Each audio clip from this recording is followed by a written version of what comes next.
Como é que uma única artista consegue ser, ao mesmo tempo, uma especialista em música barroca lá do século XVII e também uma intérprete de referência da música popular brasileira de hoje? Parecem dois mundos, assim, completamente diferentes. Como se constrói uma ponte entre eles sem que um lado perca a autenticidade? Pois é, e essa é a grande questão, né? É o que separa, assim, um músico que é só versátil de um verdadeiro mestre. Porque não se trata só de tocar um pouco de tudo, mas de habitar esses mundos musicais distintos com a mesma profundidade, a mesma propriedade. É uma busca rara. E essa busca é o centro da nossa conversa hoje sobre a violonista brasileira Cristina Azuma. E o mais legal é que o nosso ponto de partida não é, sei lá, um artigo acadêmico super denso. É uma coisa bem mais pessoal, as anotações de audição de uma aluna de violão, a Giza Bandeira, que está descobrindo a obra da artista pela primeira vez. A gente tem aqui as notas dela, links para as performances, artigos, e a nossa proposta é refazer essa jornada de descoberta, sabe? Tentar entender o que faz da Cristina Azuma essa figura tão singular. Ok, vamos começar essa exploração. Bom, para situar quem talvez não a conheça, a Cristina Azuma nasceu em São Paulo em 1964. E o primeiro ponto que salta aos olhos nas fontes é que chamar ela só de violonista ou intérprete é pouco. É redutor, né? Totalmente. Porque ela também é compositora, editora de partituras e, o que é fundamental, pesquisadora. E essa parte da pesquisa não é um hobby, é o alicerce de tudo. A formação dela é... Nossa, impressionante. As notas mencionam que ela foi a primeira aluna a se graduar em violão pela USP e anos depois ela fez um doutorado em musicologia na Sorbonne, em Paris. Certo, e aqui está o detalhe que, assim, de primeira me deixou meio intrigado. A tese de doutorado dela foi sobre o repertório para violão na França e na Espanha, do século XVII. E aí eu pensei, o que isso tem a ver com tocar um choro, sabe? Ou uma música do Nordeste brasileiro? Parecem dois planetas diferentes. Mas essa é a conexão que define tudo. O conhecimento acadêmico dela não é uma peça de museu guardada numa prateleira. Ele está vivo em cada nota que ela toca. Pensa assim, um bom violonista pode tocar uma sarabanda barroca com a melancolia que a peça pede. Mas a Azuma, por ter estudado a fundo a dança, a etiqueta, os instrumentos, a vida na corte francesa do século XVII, ela entende o peso social e cultural daquela melancolia. Entendi. Ela não está só tocando uma música triste. Ela está recriando um momento histórico, um sentimento específico daquele tempo e daquele lugar. Essa profundidade de contexto é o que a aluna Giza Bandeira, mesmo sem saber da tese, percebeu como um respeito, uma profundidade diferente. É a diferença entre, sei lá, citar um poema e entender a alma do poeta. Essa imagem da alma do poeta é ótima. E faz todo o sentido com um termo que a aluna usa e que eu achei perfeito: multiverso Azuma. Ela usa essa expressão para descrever a amplitude quase inacreditável do repertório.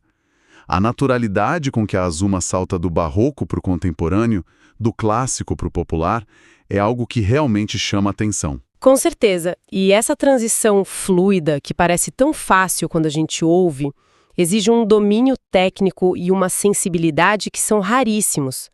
A própria aluna aponta isso. Ela diz que muitos violonistas acabam se especializando num único nicho, justamente pela dificuldade de dominar linguagens tão distintas.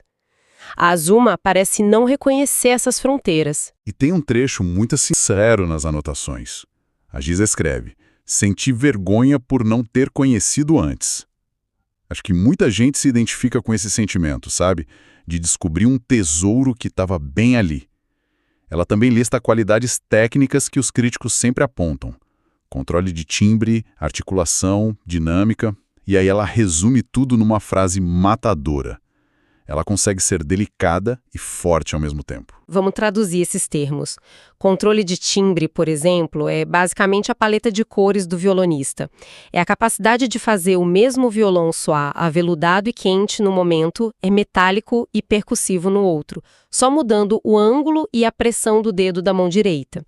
Eu tive a oportunidade de assistir a um workshop com a Azuma anos atrás e algo que ela disse ficou comigo. Ela falou que cada dedo da mão direita tem que ter uma personalidade diferente para criar essas cores.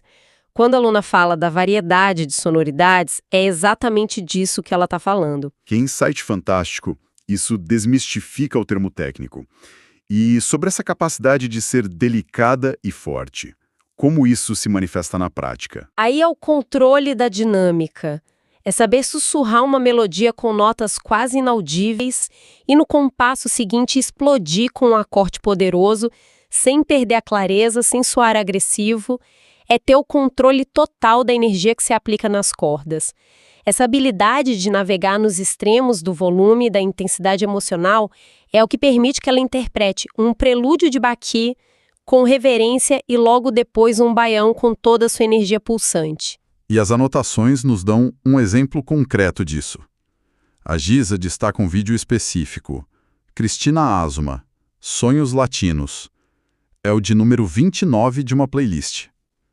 Ela pede para focarmos no minuto 40 e escreve: a variedade de sonoridades que ela tira do instrumento é quase inacreditável.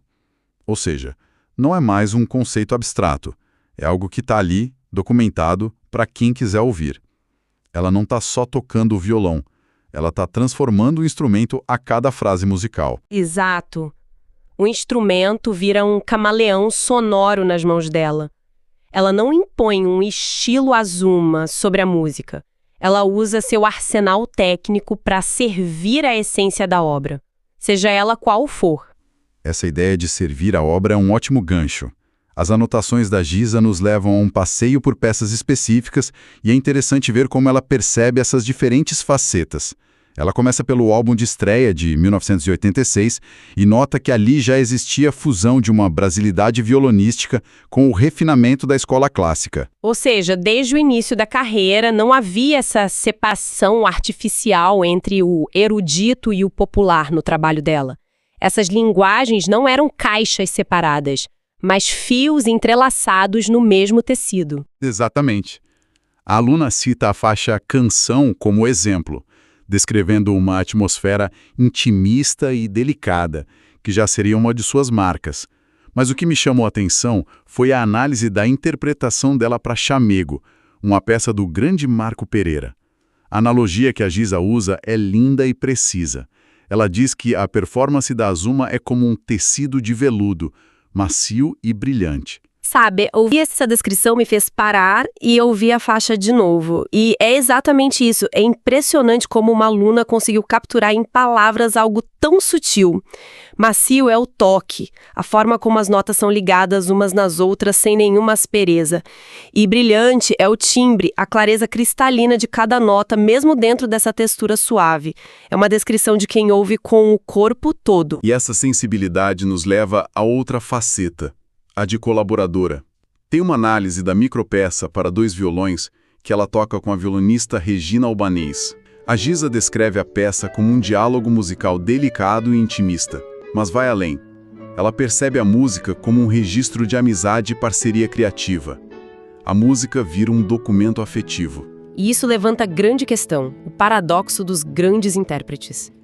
Como é possível ser tão fiel à intenção de um compositor e, ao mesmo tempo, soar tão inconfundivelmente como você mesma? A própria aluna parece ter farejado uma resposta. Ela nota que a Azuma não é só intérprete. Ela também compõe e, fundamentalmente, faz arranjos. A Giza escreve que os arranjos da Cristina Azuma trazem consigo todo esse bojo de sensibilidade e domínio técnico violonístico, com nuances já próprias de seu estilo. E essa é uma parte crucial da resposta. Criar um arranjo é como desmontar e remontar um motor. Você entende cada peça, cada função. Ao fazer isso, ela internaliza a arquitetura da música de uma forma muito profunda. Mas eu adicionaria outra camada, a coragem. É preciso muita coragem para, ao interpretar uma peça icônica de Villa-Lobos, por exemplo, não apenas replicar as gravações históricas, mas dizer: com todo o respeito aos mestres, esta é a minha visão da obra, informada por tudo que eu sou, da pesquisa barroca à vivência brasileira. É um ato de apropriação artística. Exato, que só os grandes se permitem. Essa visão de arquiteta musical corajosa nos leva direto ao que parece ser a obra síntese de tudo isso. O álbum Contatos. A Giza Bandeira não economiza nos elogios, descrevendo-o como um primor do universo violonístico mundial. É um elogio forte, mas a proposta do álbum justifica. Contatos funciona quase como um manifesto artístico. Com certeza. A aluna destaca a mistura de música clássica, folclórica e contemporânea, com influências que vão do Brasil ao leste europeu. E a lista de compositores é um mapa dessa diversidade. A gente tem o Paulo Bellinati, que escreveu a suíte que dá nome ao álbum. Que é um dos maiores nomes do violão brasileiro, um mestre em fundir a complexidade do clássico com o balanço dos ritmos brasileiros. Tem o Antônio Madureira, que traz a força da música nordestina, em peças como Ponteado e Maracatu. Do outro lado do espectro, o cubano Léo Brauer, que explora texturas e sonoridades supermodernas, e a ousadia de transcrever Béla Bartók. E vale a pena parar aqui um segundo. Para quem não conhece Microcosmos de Bartók, é uma série de peças para piano que se torna progressivamente mais complexa, dissonante e ritmicamente desafiadora. É quase um tratado sobre a música do século XX. Adaptar isso para um único violão, um instrumento de natureza muito mais delicada que o piano, não é só um desafio técnico absurdo. É uma declaração artística de que o instrumento para ela não tem limites. É uma declaração de intenções. E o álbum ainda traz obras mais líricas de Núcio D'Angelo e Octave Dagobert. É realmente uma viagem.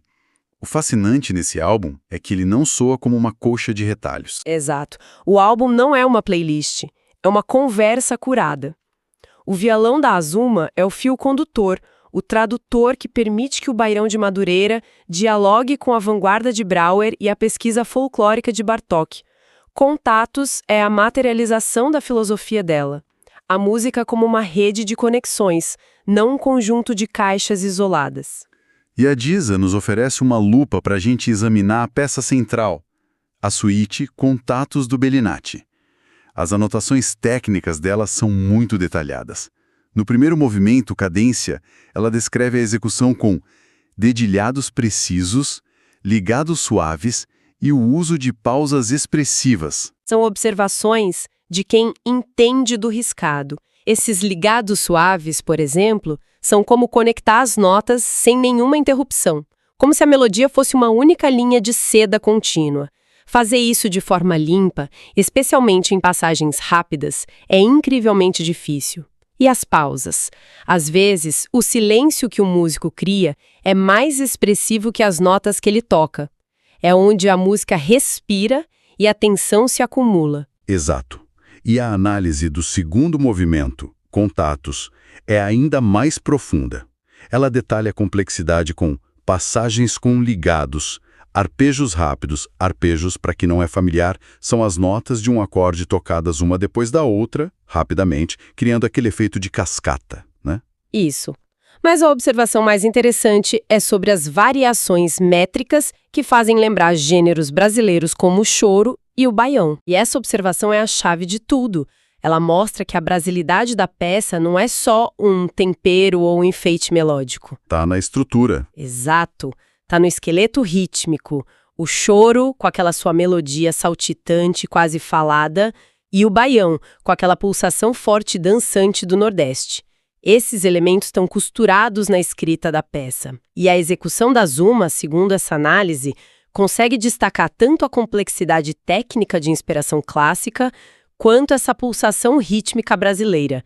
É a síntese perfeita do que ela faz. Então, no final dessa jornada, guiada pelas anotações, o que a gente pode concluir?